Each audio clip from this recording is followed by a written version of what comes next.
Do we have them on? So is Danielle here? Oh, you are here. Okay, hi. I didn't see you at the beginning. So our next speaker is Danielle Cezar de Cruz. Great. Welcome, Danielle. The promise of occupational therapy, occupational engagement. Thank you. Hi, everyone. Thank you for this opportunity. I work as a senior lecturer in the UK, but I am originally from Brazil.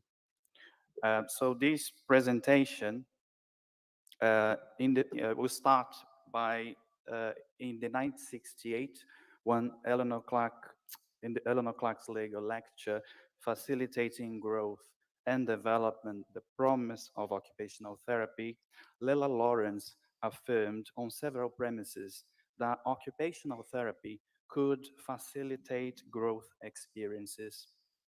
In this presentation, I will use the word promise to reflect upon what we say we do, how we conceptualize occupational therapy ultimate goals, and how we achieve these goals. In other words, what occupational therapy delivers as a promise.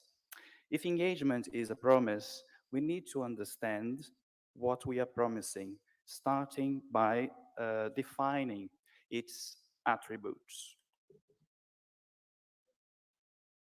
Okay, I intend to explore four definitions or attributes to address how they diverge in meaning. I found in the literature that Elizabeth Yerxa named and described primarily the concept or the definition engagement in occupation. The first concept proposed by Yerxa in 1980 has subjective and objective observable elements when someone is doing something. So it is related to occupational performance.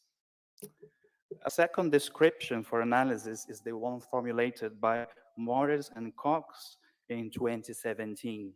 The concept informs positive and negative consequences a person perceives of their participation. By emphasizing participation in people's values, engagement is associated with occupational participation. Complementary to this concept of occupational engagement, Crick in 2012 affirms that it's possible to participate, not fully engaged. However, for this author, engagement is not possible without participation.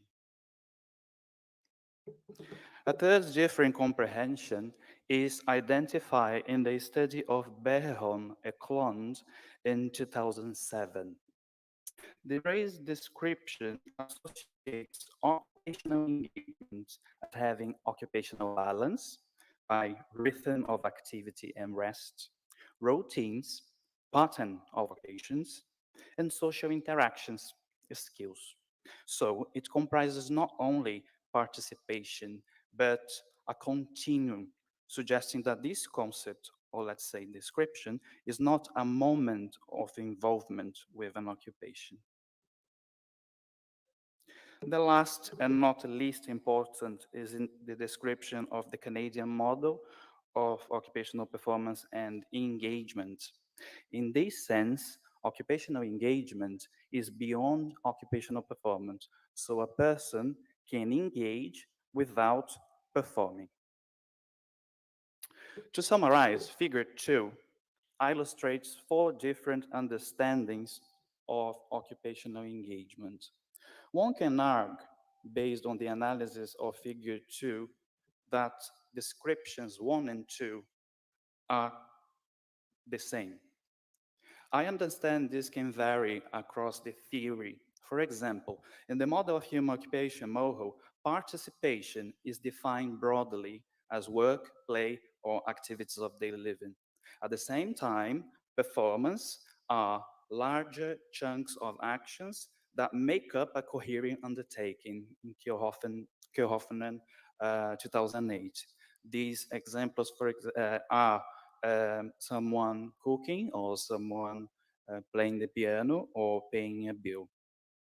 To exemplify the implications of the difference between participation and performance on occupational engagement, we can hypothesize two things. First, if we consider participation as a broad term, then engagement is represented by the continuum of engagement. For example, someone working for long years as a librarian. Second, if we consider occupational performance, engagement is the moment to moment with a particular occupation on time and the space. For example, a musician enjoying playing at a music hall. Two relevant scoping reviews support the need for clarification around the use of occupational engagement. Black et al. In 2019 raised the concern on how the lack of consistency in definitions and measurement of occupational engagement presents significant issues for occupational therapy practice and evaluation. Suppose we don't know how to define precisely what occupational engagement is, its conditions to happen, and attributes.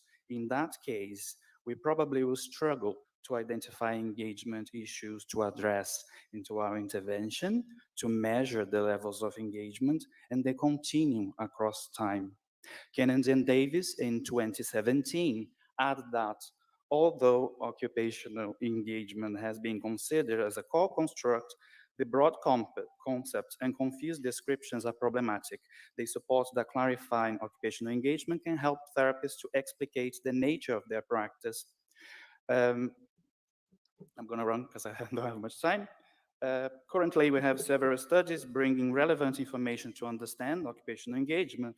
However, suppose these studies are talking about a different phenomenon.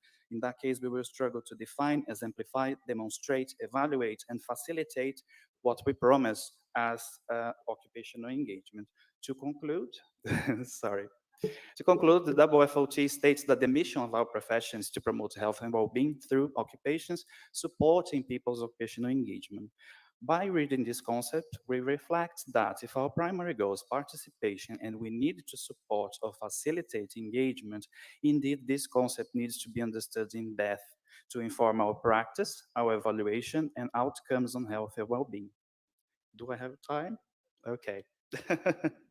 Thank you.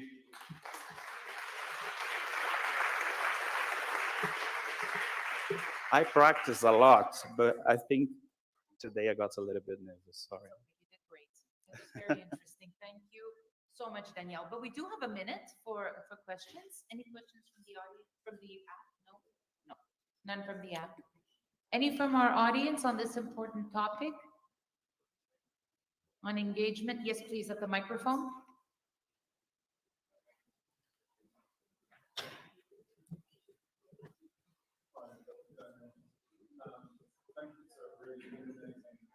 Study, sorry, paper. What can we do about it to take this into research? It'd be interesting to find out what are the best ways that we can measure some of this. Is it through the eyes of the occupational therapist observing patients, or is it about getting our opinions and coming to terms with the discourse about it? Just a thought.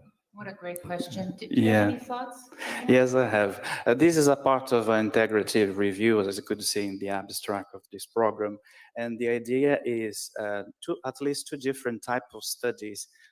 Studies interviewing occupational therapists about their practice could clarify what they understand as occupational engagement in terms of concept, how they measure, and how they can facilitate engagement in practice. And the other side is in the field of occupational science, especially in qualitative studies, where this phenomenon of engagement could be revealed through studies, ethnographies, or using interviews, and not because you have a disability or a chronic condition or a disease, because engagement is a human phenomenon. So it's important to know nowadays to understand how the students are engaged in what they do at the university, because they are participating, but sometimes they are totally disengaged. The same at work. We have lots of studies on work engagement and how people are, getting ill and they still going to work, but they are actually with a low engagement. And when I say engagement, I understand as the cognitive and affective components of an involvement with an occupation. This is not necessarily dependent on participation, but is related to it. Thank you. So much. We can talk the whole day on this topic. Clearly, Thank it's you. not enough time. All right. Thank you. This was wonderful. Wonderful. Okay.